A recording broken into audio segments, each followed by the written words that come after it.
Hello everyone, मेरा नाम है विशाल। मैं आप सभी का स्वागत करता हूं आपके अपने यूट्यूब चैनल माय पाठशाला पर। और मैं आशा करता हूं कि आप सभी स्वस्थ और तंदुरुस्त होंगे और अच्छे से पढ़ाई कर रहे होंगे। गुड मॉर्निंग एवरीवन, जाग जाइए और जैसे मैं कि हर सेशन में बोलता हूं, नए वोकैब सीख लीजिए। तो आज के इस सेशन में मैं आपके लिए लेकर के आया कुछ और नए वर्ड्स जो आपकी वोकैबुलरी को बढ़ाएंगे और आपके एग्जाम में हेल्पफुल होंगे। तो चलिए आज के सेशन को शुरू करने से पहले, जैसे मैंने I have made this habit of making your morning good morning थोड़ी सी स्वीट।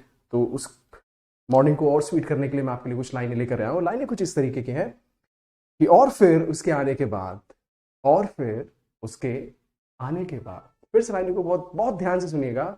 और फिर उसके आने के बाद मुझे किसी और फिर उसके आने के बाद मुझे किसी के जाने का अफसोस नहीं हुआ। कितनी अच्छी लाइन है। और फिर उसके आने के बाद मुझे किसी के जाने का अफसोस नहीं हुआ। चलिए, तो इन्हीं लाइनों के साथ आज के इस सेशन को शुरू करते हैं और देखते हैं हमारा पहला वर्ड क्या है। What is the first word? The first word is ungraspable. Ungraspable word है, इसका मतलब होता है ऐसी चीज जो आपके समझ से परे हो। ठीक है, जैसे कि एल्बर्ट आइंस्टाइन। अगर आपने एल्बर्ट आइंस्टाइन की बात सुनी के बारे में सुना होगा, वो बहुत ही बड़े फिजिसिस्ट थे। तो वो अपने समय पर उन्होंने थ्योरी ऑफ रिलेटिविटी दी थी। अरे सर, आप फिजिक्स बीच बीच में कैसे लेके आने लगते हो? सर, आप तो इंग्लिश के टीचर हो, आप बीच बीच में फिजिक्स कैसे लेके आने लगते हो? अरे बेटा, मेरे को फिजिक्स भी थोड़ी बहुत आती है। ठीक है, तो एल्बर्ट आइंस्टाइन ने थ्योरी ऑफ रिलेटिविटी दी थी। और थ्योरी ऑफ रिलेटिविटी के अंडर एल्बर्ट आइंस्टाइन ने यह कहा था कि जो स्पीड है, राइट, मैक्सिमम स्पीड है, वो कांस्टेंट है। और वो जो मैक्सिमम स्पीड है दैट इज ऑफ लाइट। तो जितने भी उनके टाइम के साइंटिस्ट थे, उन्होंने बोला एल्बर्ट आइंस्टाइन पागल हो गया है क्या, बावला हो गया है क्या? तो जो थ्योरी ऑफ रिलेटिविटी थी वो बड़े बड़े साइंटिस्ट को भी नहीं समझ में आ रही थी उस समय। समझ रहे आप? तो मैं ये बोल सकता हूं कि जो theory of relativity given by the Albert Einstein, जो एल्बर्ट आइंस्टाइन ने थ्योरी ऑफ रिलेटिविटी दी थी, वो बड़े बड़े साइंटिस्ट लोगों के लिए भी अनग्रास्पेबल थी, असमझनीय थी। बड़े बड़े वैज्ञानिक भी इस थ्योरी को समझ नहीं पा रहे थे। ठीक है, तो इसका हम लोग हिंदी मीनिंग देखेंगे। हिंदी मीनिंग है असमझनीय, जिसे समझा या पकड़ा ना जा सके। इंग्लिश मीनिंग देखेंगे डिफिकल्ट और इम्पॉसिबल टू अंडरस्टैंड, सीज और कॉम्प्रिहेंड क्लियरली। कॉम्प्रिहेंड जो वर्ड है, राइट, इसका मतलब होता है समझना। इसका क्या मतलब होता है बच्चे? इसका मतलब होता है समझना। ठीक है, मैं इसको थोड़ा सा चेंज कर दूं। इसका क्या मतलब होता है? इसका मतलब होता है समझना, राइट। जैसे इंग्लिश कॉम्प्रिहेंशन होता है ना, रीडिंग कॉम्प्रिहेंशन, पढ़ के समझो पैसेज को, that is what comprehension, comprehend word से ही आ रहा है। अच्छा, इसके सिनोनिम्स देखेंगे। इनकॉम्प्रिहेंसिबल, जिसको समझा ना जा सके। इल्यूसिव, इल्यूसिव एक ऐसी चीज होती है जो आपके समझ के बाहर की हो, आपके समझ के दायरे की बाहर की हो, तो उसको अपन बोलते हैं इल्यूसिव, राइट। इंटेंजिबल, इंटेंजिबल जिसको पकड़ा ना जा सके। अब जिसको पकड़ ही नहीं सकते हो तो समझोगे कहां से, है ना। एंड देन ऑब्सक्योर, ऑब्सक्योर का मतलब है धुंधला सा। अब जो चीज धुंधली सी होगी उसको आप कैसे समझ पाओगे, करेक्ट। तो ये जो सारे वर्ड हो गए अनग्रास्पेबल वर्ड के सिनोनिम्स हो गए। एंटोनिम्स देखेंगे अंडरस्टैंडेबल, समझने वाला, क्लियर, स्पष्ट, ग्रास्पेबल मतलब समझने वाला, एंड देन कॉम्प्रिहेंसिबल। जैसे इनकॉम्प्रिहेंसिबल का मतलब क्या हुआ? जो चीज आप समझ ना सके। तो जो कॉम्प्रिहेंसिबल वर्ड हुआ, इसका मतलब क्या हो गया? जो चीज आप समझ सके, है ना। सेंटेंस एग्जांपल्स आप देखेंगे। The philosopher's argument was so abstract that it felt ungraspable to most readers. जो फिलोसफर हो, जो शब्द है, उसका मतलब होता है जो फिलॉसफी की बातें करता हो, राइट, जो बड़ी बड़ी बातें करता हो, जो फिलोसफर्स की जो सिद्धांत होते हैं, राइट। जैसे बोलते हैं कि सुकरात थे, सोक्रेटिस, राइट, एरिस्टोटल, अरस्तु, ये बड़े बड़े जो फिलोसफर्स थे, ये बड़ी बड़ी बातें करते थे। और आज के समय में भी जो फिलोसफर्स होते हैं, वो उनकी बातें सबके समझ में नहीं आती है ना। और हमारे और आपके बीच में भी सोसाइटी में कुछ लोग होते हैं जो अजीबोगरीब बातें करते हैं। तो हम लोग बोलते हैं कि ज्यादा फिलोसफर मत बनो, स्टे ऑन द ग्राउंड, जमीन पर ही रहो और नॉर्मल बातें करो, है ना, ऐसा बोलते हैं हम लोग। इस sudden change in behaviour remains ungraspable even to close friend. उसका जो अचानक से बिहेवियर में परिवर्तन हुआ, वो जो क्लोज फ्रेंड्स थे उनके भी समझ के बाहर था। वैसे कैसे हुआ, क्यों हुआ? जैसे तुम ही हो, कभी कभी जब वो रूठ जाती हैं तो तुम अचानक से बिल्कुल परेशान हो जाते हो कि अरे मेरा पूरा दिन बेकार हो गया, मैं कैसे जीऊंगा, कैसे क्या करूंगा। ऐसा होता है तुम्हारे साथ? तो तुम्हारे जो फ्रेंड्स होते हैं, तुम्हारे जो पेरेंट्स होते हैं, वो सोचते हैं अरे यार इस लड़के को क्या हो गया, क्यों परेशान हो रहा है, होता है ना। चलिए देखते हैं next word. We'll have a look at the next word. Next word is supplicate, right? Supplicate जो word है, इसका मतलब होता है किसी से विनती करना, किसी से याचना करना, right? अबे बहुत ही अजीबोगरीब वर्ड लग रहा होगा कि सर सप्लीकेट वर्ड इसका मतलब होता है विनती करना, याचना करना। हाँ बेटा यही होता है, तभी तो मैंने वहां पर लिखा हुआ है, और कुछ मतलब होता तो मैं वो लिखता वहां पर, है ना। चलिए इसके इंग्लिश मीनिंग देखेंगे। टू बेग और ask humbly and earnestly for something, किसी से कोई चीज के लिए बहुत ऐसे बोलना कि सर मुझे ये कर दो वो कर दो, इसका मतलब क्या हुआ, इसका मतलब हुआ सप्लीकेट। जैसे आप यहाँ पर भी देख पा रहे हो, है ना, ये ईश्वर से याचना कर रहा है, ईश्वर से कुछ मांग रहा है, हे ईश्वर मुझे कुछ दे दो, है ना। तुम भी मांगते होगे सपनों में अपने, मांगते ही होगे, है ना। तो देखिए सप्लीकेट वर्ड का मतलब होता है बेग अर्नेस्टली। सिनोनिम देखेंगे, बेग मांगना, इंट्रीट का मतलब होता है विनती करना, इम्प्लोर एंड बिसीच। ये जो सारे वर्ड्स हैं इन सभी वर्ड्स का मतलब होता है विनती करना। और मैं ये बोलूंगा यहाँ पर जो आप वर्ड्स देख पा रहे हैं, right, the words that you can see over here, तो यहाँ पर जो वर्ड देख पा रहे हैं सारे के सारे इंपॉर्टेंट वर्ड हैं। जो सारे के सारे वर्ड आप देख पा रहे हैं, these all are important words. जो सारे वर्ड्स आप देख पा रहे हैं, these all are important. Demand, मांगना। अब भाई तुम विनती कर रहे हो, विनती का उल्टा क्या हो जाएगा, डिमांड करना, लाओ मुझे दो। यहां पर आप विनती नहीं कर रहे हो, आप ऑर्डर कर रहे हो, नहीं मुझे दो, तो वो चीज क्या होगी, वो डिमांड हो गई। कमांड, आदेश देना। इंसिस्ट का भी मतलब होता है एक तरीके से, विनती तो नहीं होता इंसिस्ट का मतलब, तो थोड़ा सा उसको जोर देकर कोई चीज बोल रहे हो, है ना। ऑर्डर का मतलब भी होता है आदेश करना। सेंटेंस एग्जांपल देखेंगे, द प्रिजनर सप्लिकेटेड द जज फॉर मर्सी। जो कैदी था उसने जज साहब से क्या कहा, उसने जज साहब से मर्सी के लिए उसने याचना की। इस सेंटेंस का मतलब ये हुआ। The villagers supplicated the authorities to provide relief during the drought. जो विलेजर्स थे उन्होंने अथॉरिटीज से विनती की ड्रॉट के दौरान रिलीफ मांगने के लिए, ठीक है। वो इस वर्ड का मीनिंग हो गया। चलिए आगे बढ़ते हैं, आगे देखते हैं नेक्स्ट वर्ड, एग्रेस। जो एग्रेस वर्ड है इसका मतलब होता है आउटलेट। सर ये कैसा आउटलेट हुआ, तुम कभी जैसे कि मूवी हॉल में गए होंगे, है ना, जैसे तुम मूवी हॉल में जाते हो, ठीक है, तो ये आपका मूवी देखने का पर्दा होता है ना, यहाँ पर मूवी चल रही होती है, करेक्ट। फिर यहाँ पे सभी लोग बैठते हैं, यहाँ पे ऐसे ऐसे करके बैठते हैं। फिर यहाँ पे एंट्री गेट होता है ना, ये क्या होता है, एंट्री गेट होता है, right. This is entry gate. फिर जब तुम यहाँ से एंट्री करते हो तो सभी लोगों के बाहर जाने का रास्ता जनरली कैसे होता है, फिर यहाँ से जाते हैं और ऐसे करके यहाँ से निकल जाते हैं। तो ये जो एग्जिट हुआ, this exit that I am talking about, इस एग्जिट की जो मैं बात कर रहा हूं, इसको हम लोग बोल देते हैं एग्रेस, राइट, बाहर जाने का रास्ता, ठीक है। तो एग्रेस वर्ड का मतलब हुआ निकास या फिर बाहर जाने का मार्ग। जैसे इस इंसान को ही देखो, यहाँ पर आग लगी हुई है, तो इंसान क्या कर रहा है, ये इंसान एग्रेस के माध्यम से, एग्रेस जो रास्ता हुआ उसके माध्यम से बाहर जाने की कोशिश कर रहा है। सिनोनिम्स देखेंगे, एग्जिट, डिपार्चर, वे आउट और आउटलेट। एंटोनिम्स, एंट्रेंस, प्रवेश, एंट्री का मतलब भी होता है प्रवेश, इनग्रेस। एग्रेस जो वर्ड आप वहां पर देख पा रहे होंगे, इसका जो एंटोनिम है दैट इज इनग्रेस। एडमिशन का मतलब भी होता है प्रवेश। सेंटेंस एग्जांपल देखेंगे, the emergency plan clearly marked every egress point in the building. Obviously बात है यार, इमरजेंसी के दौरान मान लीजिए कि कोई बिल्डिंग है और वहां पर आग लग गई, तो इस दौरान जितने भी आपके एग्रेस पॉइंट्स होते हैं, इस दौरान जितने भी बाहर जाने के रास्ते होते हैं वो मार्क्ड क्लियरली होने चाहिए। बस में भी होता है, आपने बस में भी देखा होगा एग्जिट पॉइंट्स होते हैं, राइट। बसेस में भी इमरजेंसी एग्जिट पॉइंट्स होते हैं, एयरप्लेन में भी इमरजेंसी एग्जिट पॉइंट्स होते हैं, ट्रेन में भी इमरजेंसी एग्जिट पॉइंट्स होते हैं, राइट। क्योंकि कब कौन सी दुर्घटना हो जाए ये आप नहीं जानते हैं, तो मल्टीपल एग्जिट पॉइंट्स होने चाहिए जहां से जो यात्री हैं उनको बाहर जाने का रास्ता पता हो।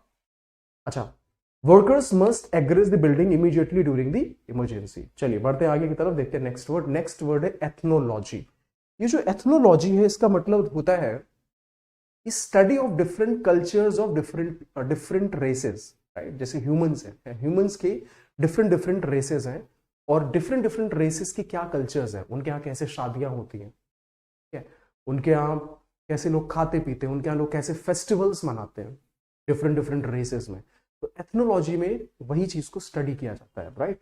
तो जैसे आप इसका इंग्लिश मीनिंग देखेंगे, the scientific study of different races, cultures and ethnic groups and their relationship. अब ये मान लीजिए कि जैसे साउथ अफ्रीका हो गया, फिर अफ्रीका में हो गया, तो अफ्रीका में बहुत सारी ट्राइब्स हैं, डिफरेंट ट्राइब्स जो है वो अलग अलग कल्चर्स को फॉलो करते हैं। अब एक जो साइंटिस्ट है वो जाएगा, वो ये समझने की कोशिश करेगा कि ये जो ट्राइब है वो कैसे बिहेव कर रही है ना, उनके यहाँ कैसे रीति रिवाज है, और फिर वो दूसरे ट्राइब को समझेगा जाकर के कि इनकी यहाँ कैसे रीति रिवाज है। जो कंपैरेटिव स्टडी होती है जो साइंटिस्ट कर रहा होगा उसको अपन बोलते हैं एथनोलॉजी, राइट।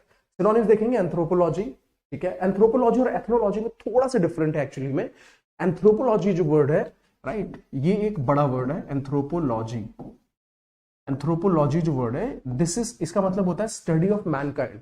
ये पूरे के पूरे मनुष्यों का अध्ययन करता है कि जो इंसान थे वो कैसे आए, फिर कैसे कैसे डिफरेंट डिफरेंट होमोसेपियंस, होमो इरेक्टर्स, ये सारी चीजें कैसे हुई।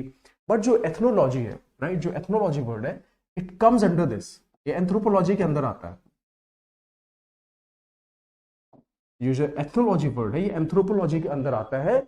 और एथनोलॉजी सिर्फ क्या करती है, वो प्रेजेंट की जितनी भी रेसेस हैं उनके बीच की कंपैरेटिव स्टडी करता है, ठीक है। बट अगर एग्जाम में आ गया तो आप एंथ्रोपोलॉजी को एथनोलॉजी का सिनोनिम मान सकते हैं। Cultural studies, ethnography, right, social anthropology, ये सभी जो वर्ड है, इन सभी ये जो वर्ड है, these all are synonymous to the word ethnology. इसके सेंटेंस एग्जांपल्स देखेंगे। Ethnology helps scholars understand the similarities and different between differences among human cultures. सीधी सी बात है, एथनोलॉजी है वो समझने की कोशिश करती है कि डिफरेंट डिफरेंट कल्चर्स के बीच में क्या क्या डिफरेंसेस हैं। जैसे मैं एक एग्जांपल देना चाहूंगा आप ये समझ के लिए। जैसे डिफरेंट रिलीजन है हमारे देश में, तो जो शादी की जो परंपराएं हैं, जो शादी के जो रीति रिवाज है, सभी घरों में अलग अलग, सभी धर्मों में अलग अलग तरीके से, कि अच्छा इस धर्म में ऐसे होगा, उस धर्म में वैसे होगा। इसी तरीके से जो एथनोलॉजी है, इसमें वो ये समझने की कोशिश करता है कि different different races of mankind, उनमें अलग अलग क्या रीति रिवाज है। That is what ethnology talks about. अच्छा, सेंटेंस एग्जांपल्स देखेंगे। Ethnology helps scholars understand the similarities and differences, ये तो मैं बता चुका हूं आपको। She chose ethnology as a field of research to study tribal society. उसने जो है एथनोलॉजी को अपना as a field of study लिया। क्यों? क्योंकि वो डिफरेंट ट्राइब्स को, डिफरेंट सोसाइटीज को अध्ययन करना चाहती थी, उनके बारे में पढ़ना चाहती है। भाई कोई क्यूरियस इंसान है, अगर वो इस फील्ड में स्टडी करना चाह रहा है तो उसमें गलत क्या है। बढ़ते हैं आगे की तरफ, देखते हैं नेक्स्ट वर्ड। नेक्स्ट वर्ड क्या है? इंटर्नमेंट। ये बहुत ही अच्छा वर्ड है। इंटर्नमेंट का मतलब होता है किसी को बंदी बना लेना, किसी को कैदी बना लेना। और ये जनरली कब होता है? ये जनरली तब होता है जब दो देशों के बीच में युद्ध हो रहा हो। अब मान लीजिए कि पाकिस्तान की, नहीं, मैं ये मान लेता हूं कि चाइना और अफगानिस्तान का युद्ध चल रहा है, चीन और अफगानिस्तान का वॉर चल रही है, और अफगानिस्तान के लोगों ने चीन के लोगों पे अटैक किया। I am just giving a hypothetical example. तो मान लीजिए कि वहां के जो अफगानिस्तान के कुछ वॉरियर्स हैं वो चाइना में पकड़ लिए गए, और चीन के लोगों ने उन लोगों को कैद करके बंद कर दिया। तो ऐसे में क्या बोलेंगे? That Afghani soldiers they have been put in internment. उनको क्या कर दिया गया है? उनको नजरबंद कर दिया गया है। समझा?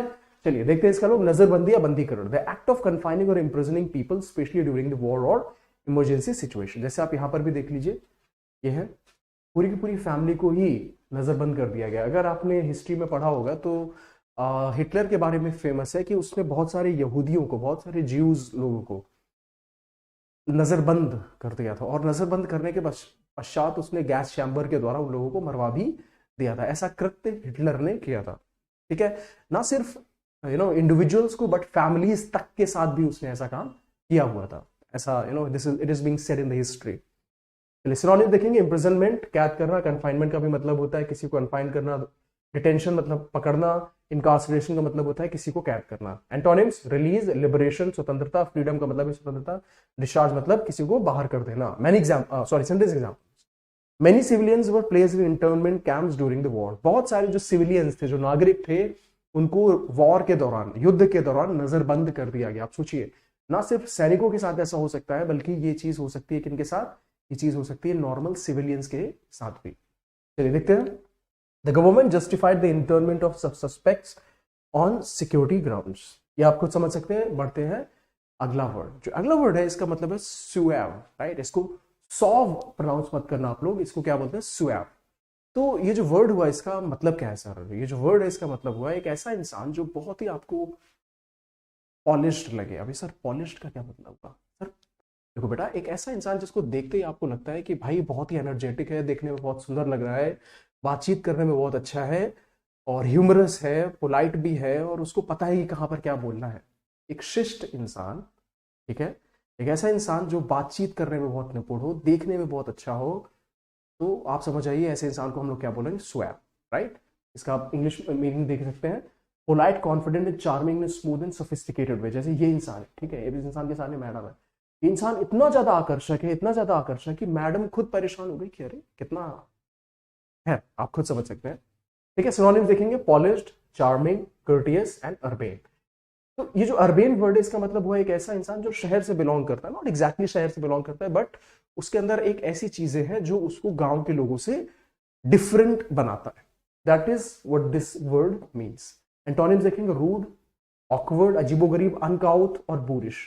ये जो दोनों वर्ड है, राइट, अनकाउथ एंड बोरिश वर्ड, ये जो बोरिश वर्ड एक ऐसा इंसान जो बिल्कुल मटमैले से कपड़े पहना हुआ हो, बिल्कुल अजीबोगरीब लग रहा हो, गंदा सा लग रहा हो, उस इंसान को अपन बोलेंगे बोरिश। अनकाउथ जो वर्ड हुआ इसका मतलब हुआ एक ऐसा इंसान जो अच्छा ना हो। ठीक है, देखते हैं, बढ़ते हैं sentence examples. His suave manners impressed everyone at the formal gathering. मान लीजिए यहाँ पे क्या बोल रहा है कि उसका जो शिष्ट और आकर्षक मैनर्स था, बातचीत करने का तरीका था, बोलने का तरीका था, व्यवहार का तरीका था, उसने पार्टी के दौरान सभी लोगों को अपनी ओर आकर्षित कर लिया, है ना। तो कुछ लोग होते हैं पार्टी में घुसे और बिल्कुल जब बातचीत करना शुरू करते हैं और बिल्कुल सभी लोग उनको घेर लेते हैं, अरे ये इतने हैं, इतने अच्छे हैं, तो यहाँ पर बैठे हुए हैं, होता है ना ऐसा। चलिए बढ़ते हैं आगे, देखते हैं। The diplomat handled the tense situation in a suave and confident way. जो डिप्लोमैट था उसने जो टेंस सिचुएशन थी, राइट, जो टेंशन से भरी हुई सिचुएशन थी, उसको बहुत ही कॉन्फिडेंट तरीके से और शिष्ट तरीके से निपटाया। बढ़ते हैं आगे की तरफ, देखते हैं नेक्स्ट वर्ड, इनइफेबल। इनइफेबल जो वर्ड है इसका मतलब एक ऐसी चीज जिसको एक्सप्लेन ना किया जा सके, इसको वर्डों में, शब्दों में बयान ना किया जा सके। जैसे अब तुम ही हो, तुम चले गए हिमालय देखने, तुम पहुंचे और तुमने जब हिमालय की चोटी को पहली बार देखा, तुम्हारा बिल्कुल मुंह खुला का खुला रह गया। तुम सोच रहे हो, अरे इतना बड़ा हिमालय, इतना बड़ा पर्वत कैसे पॉसिबल है, how is it even possible, right. तो मैं ये बोल सकता हूँ कि the experience that you had at that place is ineffable. क्यों? क्योंकि इसको आप शब्दों में बयान नहीं कर सकते हो, इतने आप आश्चर्यचकित रह गए कि बिल्कुल क्या चीज है ये, राइट। तो इनइफेबल जो वर्ड है इसका मतलब हुआ अवर्णनीय, जिसका शब्दों में व्यक्त ना किया जा सके। इंग्लिश मीनिंग टू ग्रेट और intense to be expressed in words. Synonym देखेंगे, इनडिस्क्राइबेबल, जिसका वर्णन ना किया जा सके, इनएक्सप्रेसिबल, अनअटरेबल एंड अनस्पीकेबल। ये जो सारे शब्द हैं इनका मतलब होता है ऐसी चीज जिसका वर्णन ना किया जा सके। ठीक है, देखते हैं इसके antonyms. Expressible, describable, articulate and definable. जो आर्टिकुलेट शब्द है इसका मतलब होता है एक ऐसा इंसान, आर्टिकुलेट का मतलब होता है कि ऐसा इंसान जो शब्दों में बहुत ज्यादा निपुण हो, शब्दों से अपने को एक्सप्रेस करना आता हो, राइट। जैसे तुम ही हो, मान लो तुम कहीं भी किसी से भी बोलने चालने में तुमको डर नहीं लगता है, then I will say that you are an articulate person. अपने आप को शब्दों से आप बयां कर सकते हो। देखेंगे इसके sentence examples. The beauty of the mountain was ineffable. जो माउंटेन्स थी, जो पर्वत थी, उसका जो सौंदर्य है, उसकी जो सुंदरता है, दैट वाज अवर्णनीय, दैट वाज इनइफेबल, करेक्ट। देखेंगे next, she felt an ineffable sense of joy on hearing the good news. को बहुत ज्यादा खुशी हुई, एक ऐसी खुशी हुई कि जिसका वर्णन ही नहीं किया जा सकता। जैसे तुम ही हो, मान लो तुम्हारा सिलेक्शन हो जाए और तुम अपना कंप्यूटर में बैठकर रिजल्ट देख रहे हो, तुमने अपना रोल नंबर इनपुट किया और तुमने दिखाया कि अरे आप तो असिस्टेंट सेक्शन ऑफिसर बन गए हो मिनिस्ट्री ऑफ एक्सटर्नल अफेयर्स में। आपको कैसी खुशी होगी? वो जो पहली खुशी होगी जब आप अपने माता पिता को बताओगे, हो सकता है कि आपसे ज्यादा खुशी आपके माता पिता को, आपके माता पिता बोले कि अरे वाह, मेरे बेटे ने क्या बड़ा सा काम किया हुआ है। चलिए बढ़ते आगे की तरफ, देखते हैं next word, not. Sentence example देख लेते हैं। द ब्यूटी ऑफ, ये तो बता चुका हूं मैं। She felt an ineffable sense of joy in hearing the good news, ये भी मैं बता सकता हूं। बढ़ते हैं आगे की तरफ। मन्यूवर। मन्यूवर जो वर्ड है इसका मतलब होता है चाल। चाल, कैसी चाल सर? चलने वाली चाल? नहीं, उस चाल की बात नहीं हो रही। मन्यूवर का मतलब होता है तिकड़म वाली चाल। जैसे तुमने महाभारत अगर देखा होगा तो महाभारत में शकुनी क्या करता था, ऐसे ऐसे मन्यूवर्स निकालता था, ऐसी ऐसी चालें निकालता था फंसाने के लिए सामने वाली टीम को, कि उसकी जो चाल तो वो खैर करता ही करता था, पर उस चाल का हर एक एंटीट्यूड किसके पास होता था? श्री कृष्ण जी के पास होता था, है ना। अब या फिर मान लीजिए टू फाइटर जेट्स, दो फाइटर जेट्स है, एक फाइटर जेट ये, दूसरा फाइटर जेट ये, एक दूसरे की बिल्कुल पीछा कर रहे हैं। तो इस फाइटर जेट से पीछा छुड़ाने के लिए इस फाइटर जेट ने अपना कुछ मन्यूवर किया, जूम ऐसे करता हुआ चला गया। तो जो ऐसी चाल की बात हो रही है उसको अपन बोलते हैं मन्यूवर्स, राइट। चाल या फिर रणनीतिक कदम। इंग्लिश मीनिंग लिखेंगे प्लान्ड और स्किलफुल मूवमेंट और action specially to gain an advantage. मतलब आपने कुछ जो काम किया हुआ है उसको बहुत ही ज्यादा सोच समझ के किया हुआ है, ठीक है ना। बहुत ही ज्यादा आपने सोच समझ के किया। आपने सोचा कि यार मुझे अपनी लाइफ में क्या करना चाहिए, मुझे गवर्नमेंट जॉब की प्रिपरेशन करनी भी चाहिए या नहीं, या फिर मुझे कुछ और करना चाहिए। तो आपने बहुत ही सोचा समझा, रणनीतिक चाल लिया, रणनीतिक मूव लिया, दैट या I need to prepare for the government jobs, I need to clear the SSC CGL exam, तब मैं कुछ अच्छा अपनी लाइफ में कर पाऊंगा, ठीक है। Synonyms, strategy, tactic, ploy and operation. Antonyms देखेंगे, क्लमजीनेस, इनएक्शन, नेग्लिजेंस का मतलब होता है आप जो अपने काम में the one who is not very good at his work, तो नेग्लिजेंस आ जाएगा वर्ड। स्टैग्नेशन मतलब रुका हुआ। क्लमजीनेस मतलब हुआ एक ऐसा इंसान जो काम तो करता है बट ऐसा काम करता है कि भाई तुम्हारे काम का मतलब ही क्या रहा। मोबाइल, मैंने उससे बोला कि यार बेटा इस मोबाइल को उठा के यहाँ पे रख दो, अब उसने मोबाइल को उठाया और पटक के यहाँ पे रख दिया, तो ऐसे इंसान को क्लमजी बोलेंगे। बिल्कुल काम तो कर रहा है, बिल्कुल पर अटपटा काम कर रहा है, तो ऐसे इंसान को क्या बोलेंगे, clumsy. Second example, the army carried out a strategic manoeuvre to surround the enemy. जो आर्मी थी उसने रणनीतिक चाल चली, किसको, किस लिए, to surround the enemy, enemy को सराउंड करने के लिए। She cleverly manoeuvred the conversation to avoid an, I would say कौन सा टॉपिक, एक ऐसा टॉपिक जो कि she was not very comfortable discussing, right. चलिए बढ़ते आगे की तरफ। Next word fauna. जो फौना वर्ड है इसका मतलब होता है जीव जंतु, राइट। आपने सुना होगा एक वनस्पति होती है और एक जो जीव जंतु होते हैं, राइट। फ्लोरा एंड फौना, आपने वर्ड कई बार जनरली ऐसे सुना होगा, फ्लोरा एंड फौना वर्ड, ठीक है। Flora and fauna. तो फ्लोरा वर्ड हुआ उसका मतलब होता है वनस्पति, और फौना वर्ड जो होता है उसका मतलब होता है जीव जंतु, लिविंग बीइंग्स, एनिमल्स, राइट। तो आप लोग मीनिंग देखेंगे, जीव जंतु जगत, English meaning the animals of a particular region, habitat और geographical geological period. Synonyms, animal life, wild life, creatures and animal kingdom. Antonyms, flora मैंने वर्ड आपको एक्सप्लेन कर दिया। प्लांट लाइफ मतलब आपको पता ही है, प्लांट का मतलब होता है पौधे, वेजिटेशन, हरा भरा जो चीजें होती हैं, एंड ग्रीनरी। सेंटर एग्जांपल्स आप देखेंगे, the sanctuary is famous for its rich fauna and biodiversity. जो सैंक्चुरी है वहां पर विभिन्न प्रकार के जीव जंतु पाए जाते हैं, जिसकी वजह से ये बहुत ज्यादा फेमस है, ठीक है। देखते हैं, the climate change poses a serious threat to the local fauna.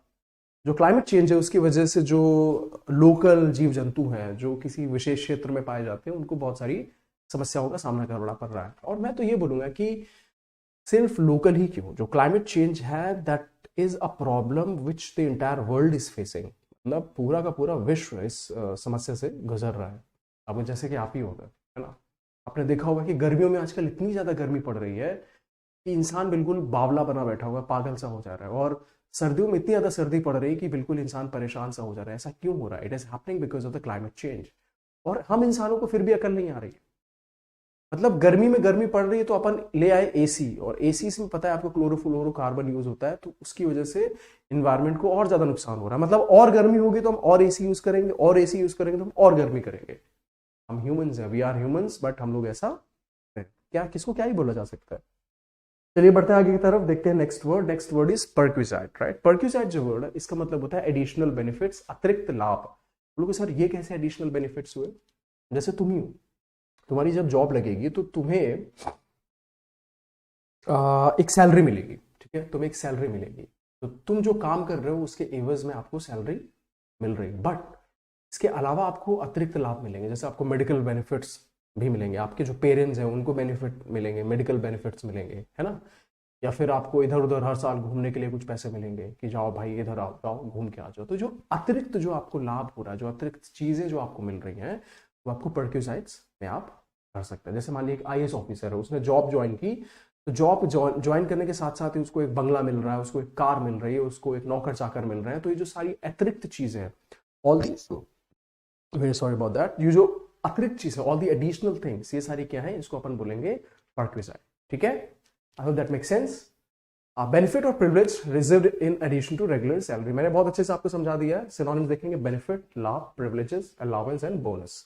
Liability, इसके एंटोनिम्स हो जाएंगे disadvantage, penalty and reduction. Simple examples देखेंगे आप, company provided housing is available perquisite for senior employees. जो सीनियर एम्प्लॉइज होते हैं, स्पेशली जो corporate sector में काम कर रहे होते हैं, उनको जनरली कंपनीज क्या करती हैं, उनको होम्स प्रोवाइड कर देती है, फ्लैट्स प्रोवाइड करती है कि भैया आप यहीं रहो और सुबह सुबह आओ, काम करने पे लग जाओ।